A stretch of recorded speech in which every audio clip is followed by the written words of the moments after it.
ಮಧ್ಯಪ್ರಾಚ್ಯದಲ್ಲಿ ಮತ್ತೆ ಪೂರ್ಣ ಪ್ರಮಾಣದ ಯುದ್ಧ ಆರಂಭ ಆಯ್ತಾ ಈ ಪ್ರಶ್ನೆ ಕಾಡ್ತಾ ಇದೆ ನೋಡಿ. ಇರಾನ್ ಅಮೆರಿಕ ನಡುವೆ ಇದೀಗ ಇಸ್ರೇಲ್ ಯುದ್ಧಕ್ಕೆ ಇವತ್ತು 100ನೇ ದಿನ. ಇರಾನ್ ಅಮೆರಿಕ ಇಸ್ರೇಲ್ ಯುದ್ಧ ಆರಂಭ ಆಯ್ತಲ್ಲ, ಖಮೇನಿಯ ಅಂತ್ಯ ಆಯ್ತಲ್ಲ, 100ನೇ ದಿನ ಕಾಲಿಟ್ಟಿದೆ. ಟ್ರಂಪ್ ವಿರೋಧದ ಹೊರತಾಗಿಯೂ ಇರಾನ್ ಮೇಲೆ ಇಸ್ರೇಲ್ ದಾಳಿ ನಡೆಸ್ತಲೇ ಇದೆ. ಕದನ ವಿರಾಮವನ್ನ ಕದನ ವಿರಾಮ ಒಪ್ಪಂದ ಗಾಳಿಗೆ ತೂರಿದೆ ಇಸ್ರೇಲ್. ಇರಾನ್ ಕ್ಷಿಪಣಿ ದಾಳಿಗೆ ಪ್ರತೀಕಾರವಾಗಿ ಇಸ್ರೇಲ್ ಕೂಡ ವಾಯು ದಾಳಿ ನಡೆಸ್ತಾ ಇದೆ. ಇಸ್ರೇಲ್ನ ಜೆರುಸಲೇಂ ನಗರದ ಮೇಲೆ ಇರಾನ್ನಿಂದ ಕ್ಷಿಪಣಿಯ ಮಳೆಗೈತಾ ಇದ್ದಾರೆ. ಕದನ ವಿರಾಮ ಅಂತ ಘೋಷಣೆ ಮಾಡ್ಕೊಂಡಿದ್ರು. ಅಂಡ್ ಇದೊಂಥರ ಅಮೆರಿಕಾಗೆ ಅತಿ ದೊಡ್ಡ ಸೆಟ್ ಬ್ಯಾಕ್ ಇದು. ಅವ್ರು ಏನೋ ಬಿಸ್ನೆಸ್ ಮಾಡ್ಕೊಳಕ್ಕೆ, ಅವ್ರದ್ದೇನೋ ಮಾಡ್ಕೊಳಕ್ಕೆ ಇಸ್ರೇಲ್ಗೆ ಕನ್ವಿನ್ಸ್ ಮಾಡಿದ್ರು, ಡೀಲ್ ಕನ್ಸ್ ಕಾಣ್ತಾ ಇದ್ರು ಟ್ರಂಪ್. ಬಟ್ ದೊಡ್ಡ ಮುಖಭಂಗ. ಇರಾನ್ ಕದನ ವಿರಾಮಕ್ಕೆ ಇತಿಶ್ರೀ ಹಾಕಿದೆ. ಇಸ್ರೇಲ್ ಮುಂದುವರ್ಸ್ಕೊಂಡು ಹೋಗ್ತಾ ಇದ್ದಾರೆ. ದೀರ್ಘಕಾಲದ ಯುದ್ಧ ಕಂಡಂಗೆ ಕಾಣಿಸ್ತಾ ಇದೆ.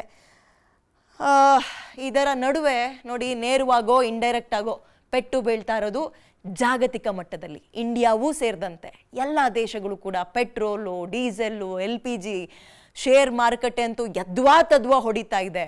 ಅಲ್ಲಿನ ಜನ ನೇರವಾಗಿ ಸಾಯ್ತಾ ಇದ್ದಾರೆ, ನಾವು ಇಂಡೈರೆಕ್ಟ್ ಆಗಿ ಸಾಯ್ತಾ ಇದ್ದೀವಿ. ಆರ್ಥಿಕತೆ ಅನ್ನೋದು ಕುಸಿದು ಹೋಗ್ತಾ ಇದೆ. ದಿನ ದಿನಕ್ಕೂ ಘನಘೋರ ಹಂತಕ್ಕೆ ಈ ಕದನ ತಲುಪ್ತಾ ಇದೆ. ಮಧ್ಯಪ್ರಾಚ್ಯದಾದ್ಯಂತ ರೆಡ್ ಅಲರ್ಟ್ ಅನ್ನ ಅಮೆರಿಕ ಘೋಷಣೆ ಮಾಡಿದ್ಯಂತ. ಈಗ ಇರಾನ್ ಮೇಲೆ ಮತ್ತೊಂದು ಮಹಾದಾಳಿಗೆ ಟ್ರಂಪ್ ಸಜ್ಜಾಗ್ತಾ ಇದ್ದಾರೆ. ಮಧ್ಯರಾತ್ರಿಯ ದಾಳಿ ಬರೀ ಸ್ಯಾಂಪಲ್ ಅಂತ ಹೇಳಿದ್ದಾರೆ ಇರಾನ್ನ IRGC. ದಾಳಿ ಮುಂದುವರೆದ್ರೆ ಪರಿಸ್ಥಿತಿ ಮಾರಕವಾಗಿರುತ್ತೆ ಅಂತ ಇವರು ಕೂಡ ಟಾಂಟ್ ಕೊಡ್ತಾ ಇದ್ದಾರೆ. ಇರಾನ್ ಏನ್ ಬಗ್ಗದಲ್ಲ ಬಿಡ್ರಿ. ದಿನ ದಿನಕ್ಕೂ ಕೂಡ ಘನಘೋರ ಹಂತಕ್ಕೆ ಮಧ್ಯಪ್ರಾಚ್ಯ ಕದನ ತಲುಪ್ತಾ ಇದೆ.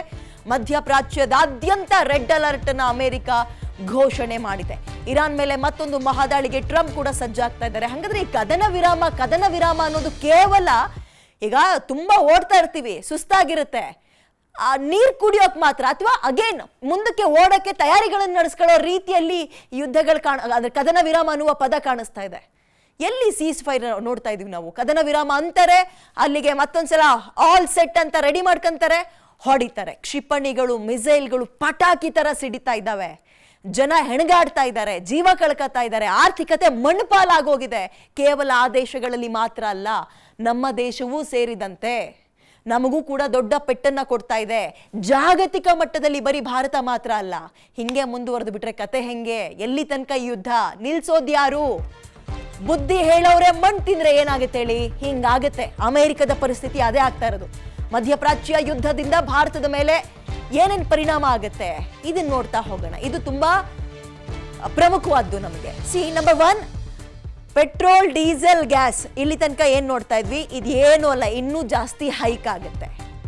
ತುಂಬಾ ನಿಮಗೆ ಅಫಿಷಿಯಲ್ ಪದದಲ್ಲಿ ಹೇಳಬೇಕು ಅಥವಾ ನಮ್ಮ ಮಾಧ್ಯಮದ ಪದದಲ್ಲಿ ಹೇಳಬೇಕು ಅಂದ್ರೆ ಗಗನಕ್ಕೆ ಏರುತ್ತೆ, ಜಾಸ್ತಿ ಆಗುತ್ತೆ ಅಂತ. ಪರಿಣಾಮ ನಂಬರ್ 2, ಬದುಕು ಬರ್ಬರ ಆಗೋಗುತ್ತೆ. ಕಾಸಿದ್ದವನಿಗೆ ಮಾತ್ರ ಜೀವನ ಅನ್ನೋ ಪರಿಸ್ಥಿತಿ ಬಂದ್ಬಿಡುತ್ತೆ.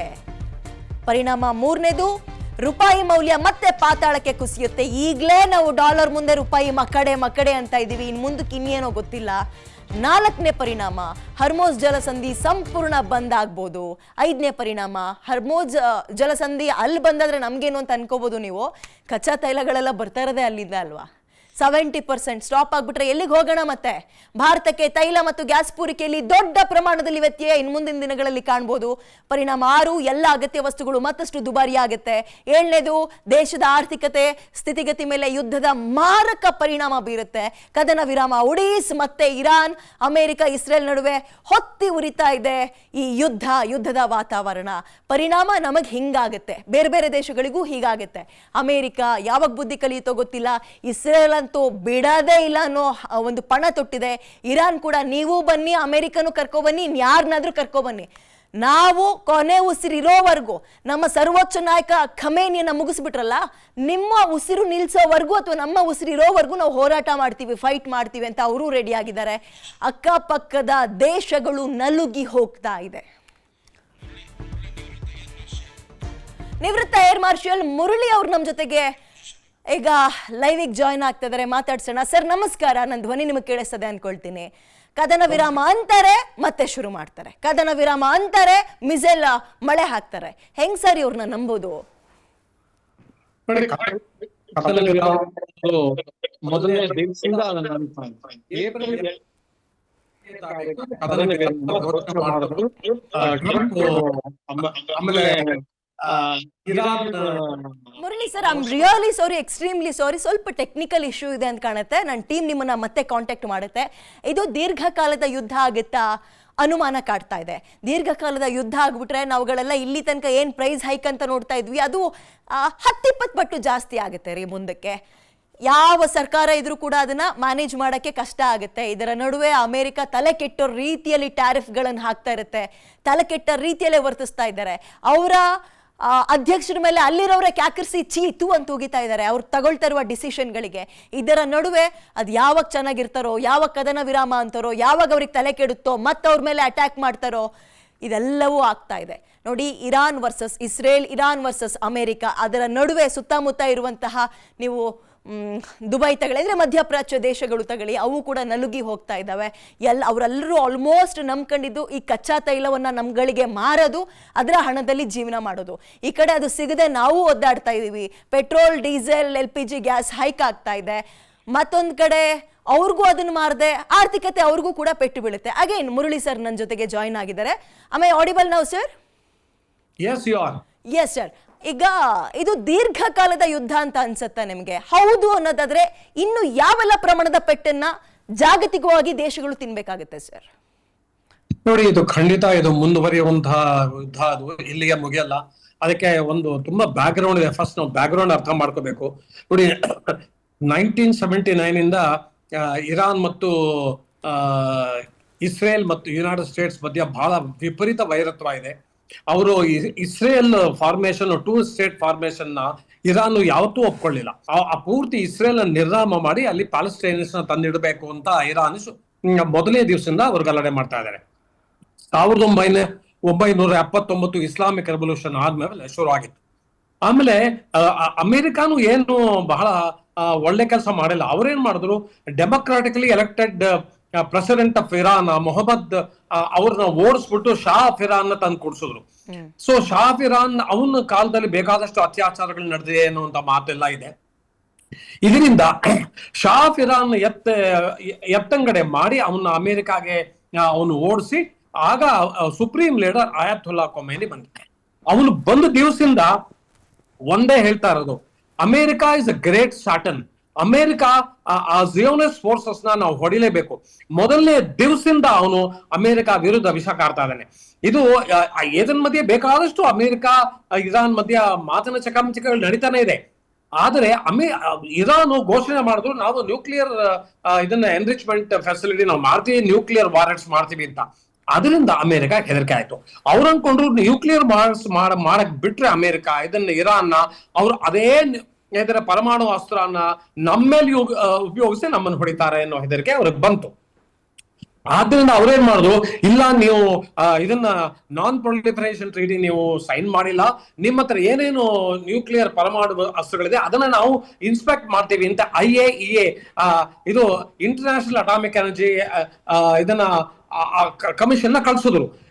ಇರಾನು ಬಹಳ ಬುದ್ಧಿವಂತಿಕೆ ಯೂಸ್ ಮಾಡಿ ತಾವೇನೇನು ಇದು ಎನ್ರಿಚ್ಮೆಂಟ್ ಫೆಸಿಲಿಟಿ ಎನ್ರಿಚ್ಮೆಂಟ್ ಮಾಡಿದ್ರೋ ಅದನ್ನ ಅವ್ರು ತೋರಿಸ್ಲೇ ಇಲ್ಲ, ಅದನ್ನ ಬಚ್ಚಿಟ್ರು. ಸೊ ಇಷ್ಟೆಲ್ಲ ನಡೀತಾ ಇದೆ. ಅಮೆರಿಕ ಮತ್ತು ಇರಾನ್ ಮಧ್ಯ ಬಹಳ ವರ್ಷಗಳ ವೈರತ್ವ ಇದೆ. ಆಮೇಲೆ ಇರಾನ್ ಆಮೇಲೆ ಇಸ್ರೇಲ್ ಮಧ್ಯ ಅಂತೂ ಹೇಳೋದೇ ಬೇಡ. 1953ನೇ ಇಸ್ವಿಯಿಂದ ನಡೀತಾ ಇದೆ. ಇರಾನ್ ಯಾವತ್ತೂ ಇಸ್ರೇಲ್ ಎಕ್ಸಿಸ್ಟೆನ್ಸ್ ನ ಒಪ್ಕೊಳ್ಳಿಲ್ಲ, ಅದನ್ನ 2 ಸ್ಟೇಟ್ ನೇಷನ್ ನ ಒಪ್ಕೊಳ್ಳಿಲ್ಲ. ಇದು ಪೂರ್ತಿ ಪ್ಯಾಲೆಸ್ಟೈನಿಯನ್ಸ್ಗೆ ಕೊಡಬೇಕು ಅಂತ ಈ ಅವ್ರದ್ದು ವೈರತ್ವ 1979ನೇ ಇಸ್ವಿ ಆದ್ಮೇಲೆ ಇನ್ನೂ ಜಾಸ್ತಿ ಆಯ್ತು. ಆದ್ರೆ ಇರಾನ್ ಮಾಡಿದ್ದು ಬಹಳ ಬಹಳ ಬಹಳ ದೊಡ್ಡ ತಪ್ಪು. ಅವರು ಡೈರೆಕ್ಟ್ ಆಗಿ ಇಸ್ರೇಲ್ ಮೇಲೆ ಹೊಡೆಯಕ್ ಹೋಗ್ಲಿಲ್ಲ. ಅವ್ರೇನ್ ಮಾಡಿದ್ರು, ಹಮಾಸು, ಹೆಜ್ಬುಲ್ಲಾ ಆಮೇಲೆ ಹೌತಿ ಈ ಟೆರರಿಸ್ಟ್ ಆರ್ಗನೈಸೇಷನ್ಸ್ ನ ಸಪೋರ್ಟ್ ಮಾಡಿ ಅವ್ರಿಗೆ ದುಡ್ಡು ಕೊಟ್ಟು ಸಾಕಿ ಸಲಹಿ ಅವ್ರಿಗೆ ಶಸ್ತ್ರಾಸ್ತ್ರಗಳನ್ನು ಕೊಟ್ಟು ಇಸ್ರೇಲ್ ಮೇಲೆ ತಿರುಗಿಸ್. ಸೊ ಇದು ಎರಡೂ ದೇಶಗಳ ಮೇಲೆ ಇರಾನ್ದು ವೈರತ್ವ ಬಹಳ ವರ್ಷಗಳಿಂದ ಇದೆ.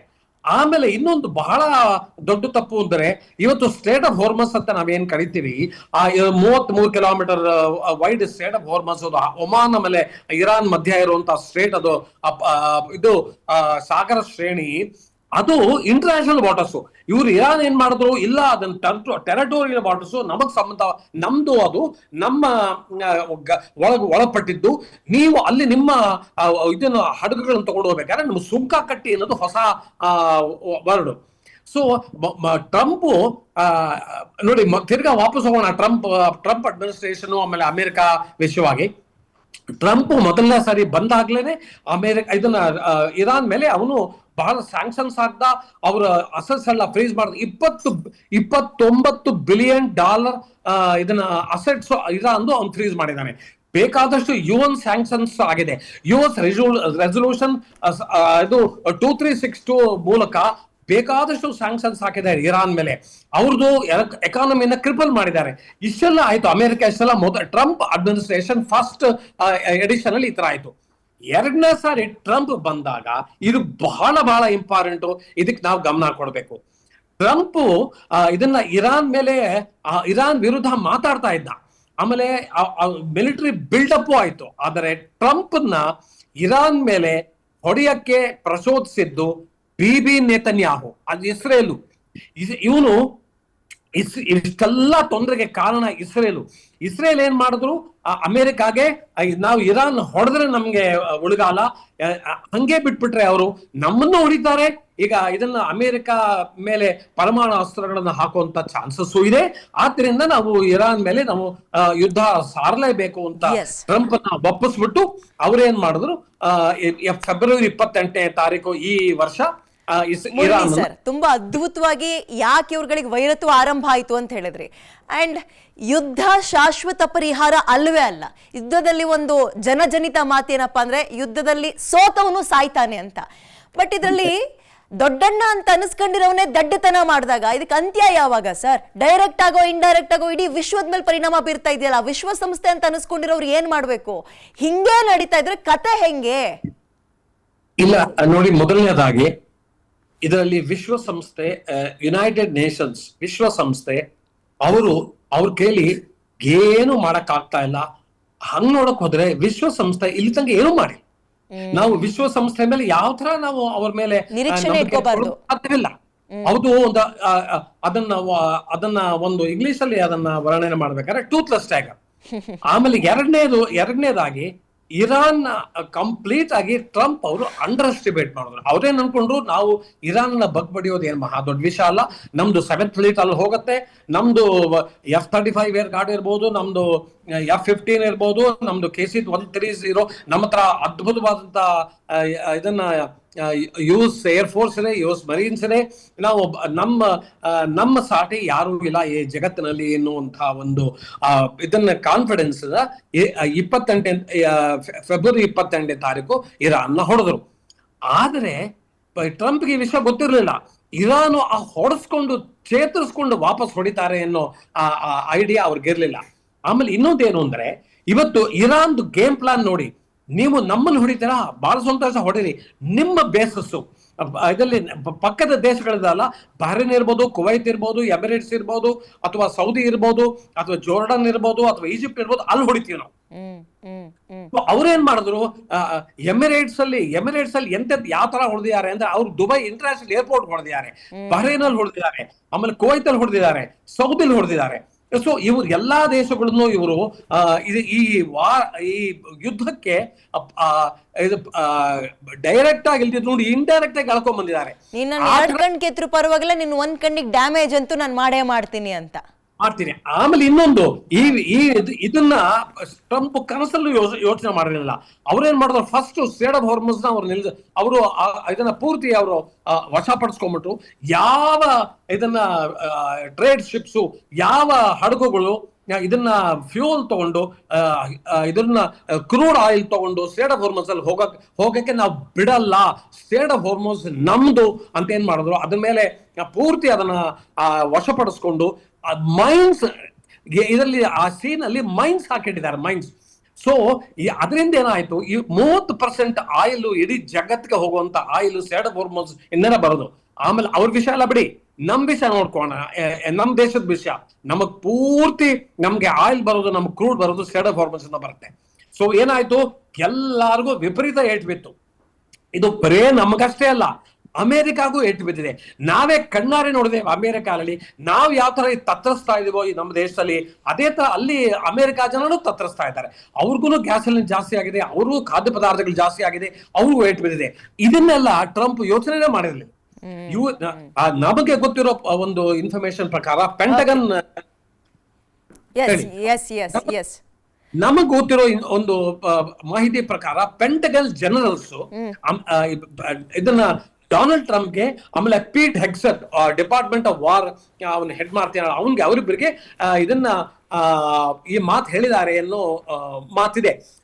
ಇದನ್ನ ಜನರಲ್ಸ್ ಹೇಳಿದಾರಂತೆ, ಇಲ್ಲ ನಾವು ಮಾಡ್ತಾ ಇರೋ ತಪ್ಪು, ನಾವು ಇರಾನ್ ಜೊತೆ ನಾವು ಸಂಧಿ ಮಾಡ್ಕೋಬೇಕೆ ಹೊರತು ಅವ್ರನ್ನ ರಿಟೈರ್ ಮಾಡಿಸಿದಾರೆ ಸೊ ಆ ಸ್ಥಿತಿಗೂ ಹೋಗಿದೆ.